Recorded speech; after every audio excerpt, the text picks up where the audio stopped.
Hi, everyone. I'm sorry I wanted to meet with you, but since I'm going to Chicago this weekend, I don't know when your meet, so I'll real quickly introduce you to this Article 4, so you don't have to read it. So it is the Lord 2005 article on how can we teach foreign language pronunciation on the effects of a Spanish phonetics course.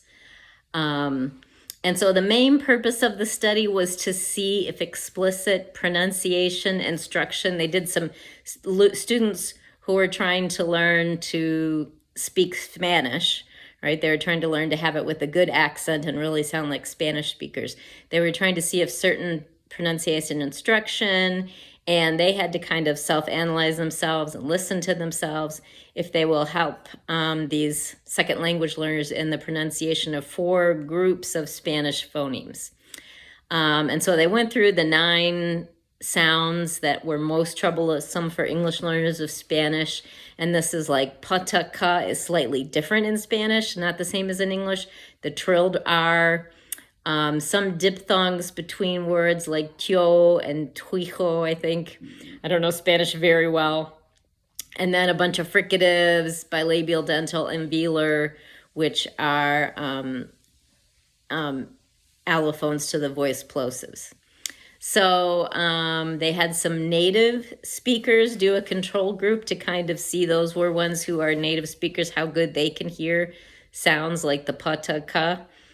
And then they had both a treatment and an experimental task. And so in the treatment, this was standard instruction for an advanced phonetics course in software. Like the students could all record their own voices and then analyze them so they could hear themselves speaking.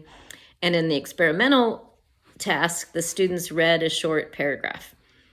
What they ended up finding that so I'll kind of give you the summary, basically. This study was actually not that great a study in some ways. Of all the studies that were read, I think this was the one that was the least good because they didn't have a control group.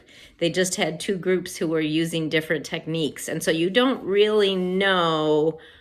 They did find some effects that their pronunciation was better, but it was hard to know, was it this particular software they were using, or was it just taking the Spanish course or something? The authors also mentioned that they needed a bigger sample size. So the final takeaway message of this is basically, it seems that maybe pronunciation can improve of things. This is one of those things that a lot of people say it's really hard to change your pronunciation in a second language if you're learning it as an adult.